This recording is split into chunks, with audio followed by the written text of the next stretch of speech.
We're entering an era of unprecedented intelligence, limitless capabilities, and unbounded potential. All because of one game-changing technology, artificial intelligence. No longer a dream, AI has gone from science fiction to boardroom conversation, with CEOs tasking C-suites to leverage this next-gen tech into a core function of every business. But with so much still unknown, what can AI really do? And where can it take you? Now is the time to boldly step forward and imagine the possibilities of a world powered by intelligence. Imagine if you could anticipate consumer behaviors well ahead of your competition and foresee market trends before they happen.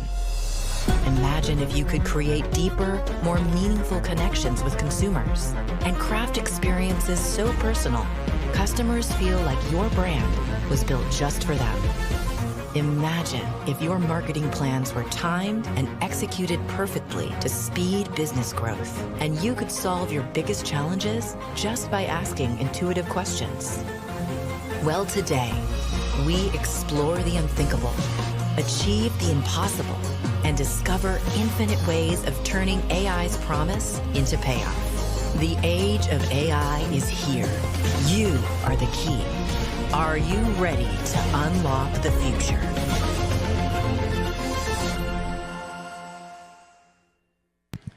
Ladies and gentlemen, please welcome to the stage co-founder, chairman, and CEO of Zeta Global, David A. Steinberg.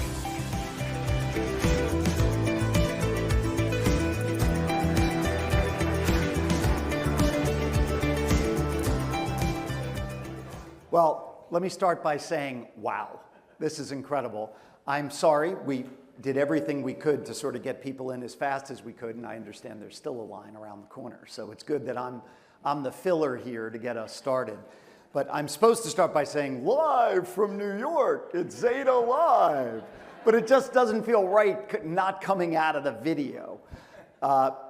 Incredibly excited to have the level of speakers, the level of guests, the people who are here today to spend time with us as we think about the future, right? If you think about sort of where we've been, really business started with the Industrial Revolution. And whether you argue it happened in Great Britain in 1889, or it happened in the United States in the early 1900s with the steam engine, really, technology has driven business forever, starting, of course, with the Gutenberg printing press. When you look at where we are today, in the 1980s, we transitioned into the information technology society in which we currently exist, where information and the ability to process it changed the way businesses worked. Tomorrow, it's going to be the artificial intelligence society of the future. With great change comes great responsibility and great opportunity. And today we're going to talk about how do your organizations take advantage of this opportunity, and how does it enable up-and-comers to disrupt very large enterprises? Because in times of great change like that, organizations are willing to take risk. So I'm super excited. We're going to kick off today with my very good friend, Jim Lanzone, whose name I hopefully pronounced right.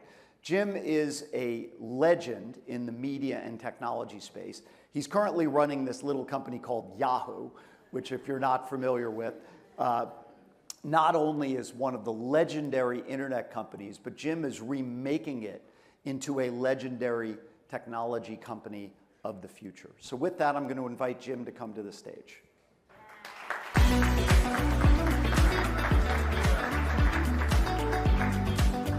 What's up, sir? All right. Okay. And you're over there. It's a lot of uses of the word legend. I'm already intimidated. Well, I was really trying to say you're old, Jim. But, Pretty old now. But I mean that in a very, very loving way, considering I'm older Life than you. comes at you fast. Right. Thank you, Ferris.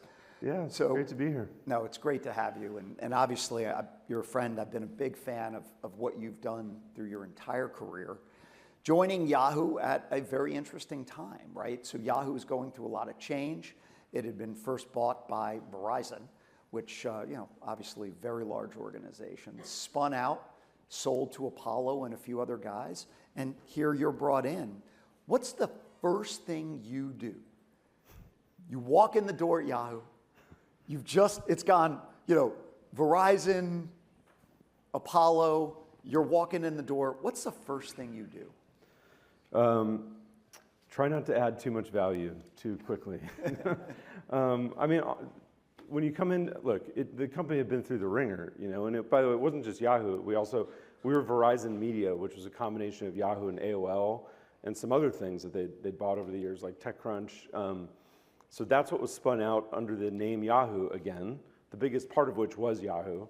And, combine those companies that spent 5 to 10 years within Verizon and had been through a lot, and now have been bought by private equity and didn't know what that meant. So Had you worked with a private equity owned platform? No, I knew private equity people. And right, but I didn't think you had. No, I had not. But I can talk about that offline. But I consulted a bit for them when they were looking at the deal, and I thought, my thesis was their thesis, which is if you could get it for a great price, there are just so few assets. If you took the name Yahoo off of it, to be one of the largest, internet companies on the planet, still huge on the advertising revenue side, but the products had seen better days. The team probably needed to be rebuilt a bit. Like, to me, those are the core ingredients for a great turnaround.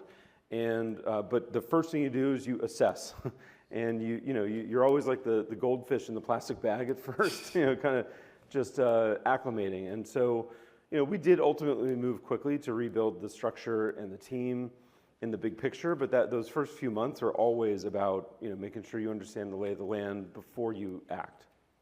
Well, it is interesting because from our vantage point, one of the great things about what we do is we work with so many different organizations, and obviously we announced a major partnership with you guys last week.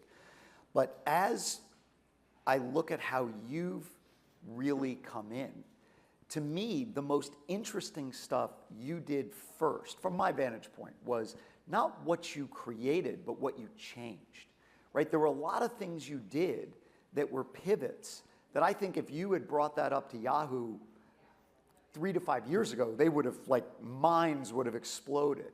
How do you navigate those types of changes? And do you mind sharing with the audience some of the changes you did make? Well, look, the biggest was the structure, which was to a GM model, so that there were essentially CEOs of every business that we operate. And that's sports, finance, news, search, our DSP, everything got a leader. And they have their own teams. And I don't mind a little inefficiency at the edges so they can really work on behalf of their customers and their vertical. And then it all adds up as one Yahoo ultimately. And then we rebuilt a lot of the team. Now, some of that was promotions from within. Some was going out and getting Ryan Spoon to run sports, Toppin Bot to run finance. Just some great leaders from around the industry. And my job is to get them in place. And when you do that, Matt Sanchez, who runs most of our biggest consumer businesses. We obviously love Matt. Yep, he works a lot with you guys. But even at another level, like one level for Kat Downs Mulder, who came from the Washington Post to run Home and News. So we just have an amazing team. When you get that, A players tend to weed out non-A players. And then you can't stop. Most of my team have been entrepreneurs before, including me. I've started 2 companies. We come at it from an entrepreneurial bent. And so when you get those people in place, they tend to move. And so one of the biggest things was figuring out what we didn't need to do. So we really did reestablish the mission of the company. We know what is in our strike zone and what is not, and what Yahoo should be for the next 30 years. It will have its 30-year anniversary next year. What's our right to exist, and what place do we occupy in this landscape? So when you have that, well, now we know what shouldn't be in there. And for example, we actually owned a CDN called Edgecast that we then said, well, we shouldn't be in that business. Even though when I first got there, I remember it was actually called Oath Web Services internally. I remember Oath. And I had people saying we should compete with AWS. And I'm like, that's not going to be on the menu for us. So we merged that with a company that was public, and we took stock in a public company. Another was in our ad tech business, which was extremely large. Between AOL and Yahoo, they had bought 30 plus companies over the years. We couldn't really compete in an efficient, profitable way, running our own SSP and DSP and native advertising business, which we did all three, and we sold those as a unified stack. So we strategically actually shut down the SSP because we needed to control that. We couldn't really give that to somebody else. We did a huge partnership, 30-year partnership with Taboola.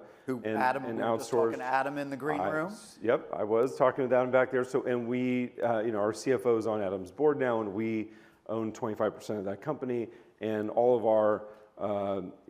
our supply moved to them.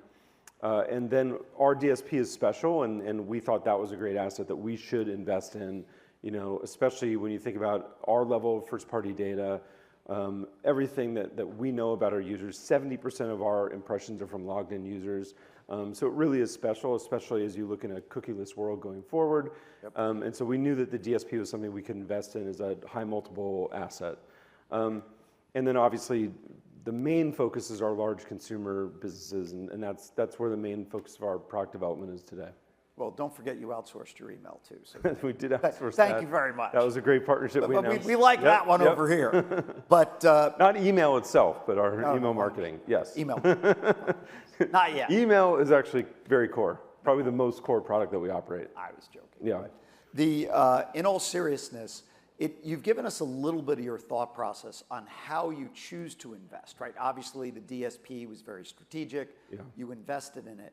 But when you do set up, and we at Zeta call them intrapreneurs, right? So you've got all these intrapreneurs, which in my opinion is the best way to run a company. I agree. You've got all these people who are just moving. Like they're willing to fail, they're willing to succeed, they want to win. Did they all throw founder mode at you now? Well, yeah. Well, he was joking as I was telling them how to put my mic on this morning that I was in founder mode. And I was like, I tend to be in founder mode for some things, not others. Steve Gerber likes me out of founders mode a lot of the time. But in all seriousness, you only have so many dollars as a company. Even Google or AWS, anybody. How do you guys internally make the decision where to invest those dollars for growth and innovation? So it's pretty easy to me. I mean, everything we do at our company is I go back, I've said this on stage before, but Yahoo CEOs used to always be hit on stage with this, are you a media company or are you a technology company? And my answer is always neither. We are a product company. We deploy media, we utilize technology, but our core businesses are products at their core. And so it's the resources are against which businesses are we going to focus on. That's very easy. Our big winners are mail, search, sports, finance, news. We're number one or number two in all of those categories. Search, we're number three. But I think there are things we can do there. And we're even like number one in total traffic in places like entertainment. For those who don't know, we've over the past couple of years, we've gotten back to number 2 overall in ComScore. We touch 92% of all internet users, so the Yahoo brand is hitting a younger user base just by definition. But it's all about the product roadmaps against each of those. And years 1 and 2 are really about transformation of a 30-year-old company, and there's a lot of structural work to do with that, even including taking it over during COVID, which we now forget, but that was a lot. Spinning out of Verizon took a lot of mechanics. But the last 18 months have really been about product development. And just in the past 6 months, we have relaunched new versions of every single major Yahoo product, every one of them. And by the way, they've been really good. Yeah, they're way better. And that to me is just phase 1. We have 10 steps to that roadmap. The other thing is understand that mission. And the mission for Yahoo today, it's a lot easier than it was for generations at Yahoo past, where they were having to make up for the sin of giving search away. We're picking it up at a time where we can focus on upside, not what we lost. And so our core mission is back to the original core mission, which is being the trusted guide, through the wild west of the internet for our users in whatever categories we operate in, which isn't going to be infinite. We're not trying to do everything, but in those categories where we specialize and we're one of the best, that is our mission. So that's how we focus. That's a really interesting way of thinking about it, obviously. You're going deeper into the places where you already have an unfair advantage. Just for 1 second, and it's not actually in our list of questions, so don't be mad at me later. When you think about search, right? So today, the leader in search is going through some regulatory discussions. You guys, there's some new, see how I handled that? There's some new technology coming down the pike. I think it's called generative AI. How can you use those situations or that technology? Is this an opportunity for Yahoo to begin to ascend in search again? And remember, I'm old enough, I remember the Overture deal. So like I go back that far. You guys really controlled it at one point, and I like the non-emotional attachment to that, right? It's smart. It's like, we're coming in, we didn't do that, and now we have. Is there an opportunity? Well, for search, that's TBD, and we have a long-term partnership that we inherited and have extended with Microsoft. So we work very closely with Bing on index search and on search advertising, and that's actually a great partnership. And I think our two new teams have taken that to a different level of what I call true partnership. And that's, I think in the early days of that deal, they butted heads a lot, but it's the opposite, today. Again, if you have these independent product-focused leaders and really great product engineering teams vertically, where we're not worried about trying to prioritize across all the businesses at one time, what you found was every one of them deployed AI very, very quickly. So we have partnerships with almost every large language model, closed and the open source versions. And in mail, we announced a year ago products that help write the email, summarize the email, all the things that happen to improve mail. So we're very early with that. Things like fantasy sports, if you think about it, have had AI embedded for a long time. Well, you've been using natural language processing forever. We've turned the dial up on that. Obviously, our DSP for everything to do with your campaign and from creation to targeting and to optimization. So, and then earlier this year, we bought Artifact from Kevin Systrom and Mike Krieger, who's now the Chief Product Officer at Anthropic, and which is an amazingly special product that we loved. And so we bought Artifact and really merged that into Yahoo News. So our new Yahoo News app, which is awesome, is in many ways Artifact, but applied to our product, which has well over 1,000 direct partnerships with third parties on the content side, where we share revenue 50-50 in most cases with all of them. So it's actually a great business model for content producers and publishers. And so, I think Artifact was one of the, originators of online, the real use of AI. So we have it embedded in everything. We'll see where that heads with search. I liked how you totally avoided my question, but I appreciate it. And well, having to do that myself sometimes. It's early. I'm not going to get on stage, next week and announce something. Come on, it's 9 a.m. It's time. Or yeah, I assure you won't be doing that. So we'll pivot topics. Once again, you and I have been doing this for a long time. You just told us that 92% of internet traffic hits you guys, right? That's in the U.S. In the U.S., I apologize. Yeah. No, we're top 5 globally, but we're English-speaking countries are where we're strongest. That's an insane number, right? And you were in the media business before you started doing this, right? How have consumer tastes changed? You've got these young generation versus the middle generation versus an older generation, and Yahoo services all of them, right? How have their tastes changed, and how are you changing Yahoo to allow for that? I think it's more simple in many ways. And I did do almost a decade in media, but before that, because we're so old, I did almost 10 years in search. Right. So I've seen all the various wars, search wars, streaming wars. I don't know. I come at that a lot more simply. I as a product person, I really do worry about customer needs. Start there, and what we can do to help. Obviously, a younger generation is more mobile first. They're more messenger first. And if you think about AIM and Yahoo Messenger, there were a lot of things historically that this company did that might be something that we can look at again in the future. I still miss AIM. I loved it. Yeah, people love the brand. People love a lot of the retro, vintagey things about our company. I was speaking at a conference in San Francisco, and I don't know how many of you remember the old Yahoo billboards, but the interviewer from Access brought it up, and everyone applauded. Yeah, they were And great. I was like, how many people here want me to put that billboard back up? And 90% of the people put their arms up. So I think there's some latent love for our brands in there. We have to deliver the products to meet them halfway on that, which I feel like we're really doing now. So that's how I think about it. I think the wild, it's funny how what originally, we all talked about the internet as the Wild West originally. And that's really why Yahoo was created, was you had Netscape and you had no way to navigate to get to things that were useful. So Yahoo was the way to do that.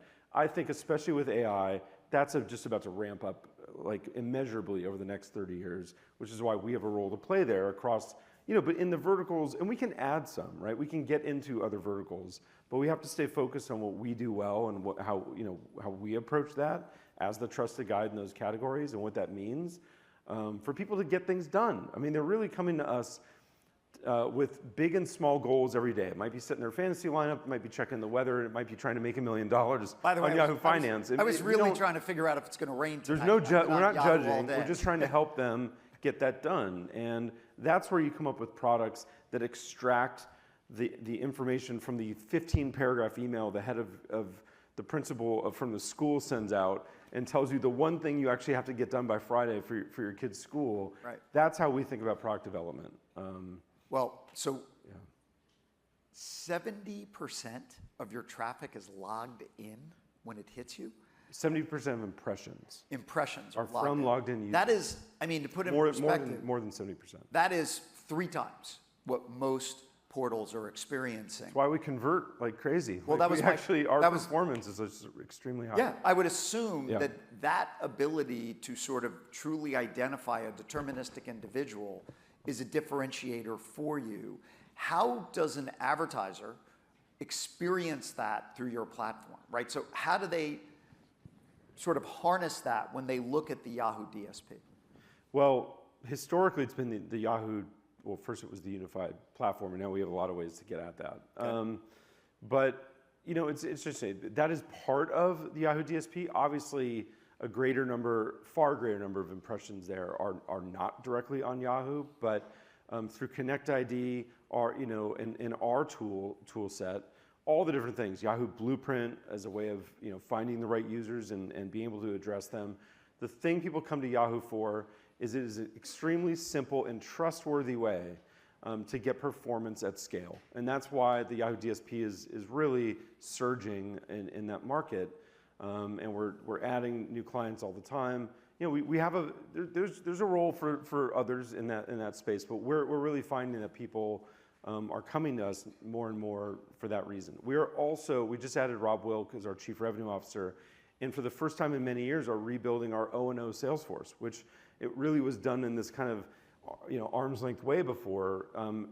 Starting now, advertisers are going to be able to work way more directly with a platform that has a direct first-party relationship with traffic that hits over 92% of internet. It's amazing. The internet. And so again, I would just say performance at scale. You don't have to think about it. You can trust it. It's very simple. We have a lot of tools in the back end that do the work for you. And in that Wild West, where you're not always sure, who you're targeting, especially if and when cookies go away. I think it's funny to say about Yahoo as a brand, but we really do have the best days are ahead of us, view of it. No, I believe that. And I will tell you, all of the time we have spent with your team, at this point, thousands of hours. It's amazing what a transformation you've put through. Last question. Okay. You're a big company, a lot of people. How do you as a leader, I know how focused you are on innovation. How do you keep that innovation-based culture all the way down? And we have 19 seconds. It's first of all, it's not as many people as you'd think. We're a much smaller company than Yahoo used to be. I think it's a good thing. It puts us all closer to the customer. And if you hire entrepreneurial badasses to run these businesses, and they hire great product people and great engineering leaders, and with me behind it, just always pushing and nudging, which is what I do, with high expectations, great things always happen. I think people are going to be surprised at the things that they see us launching going forward. And Jim, I think great things are definitely happening for Yahoo. Thanks for having me. I hope everyone's a great conference. Okay.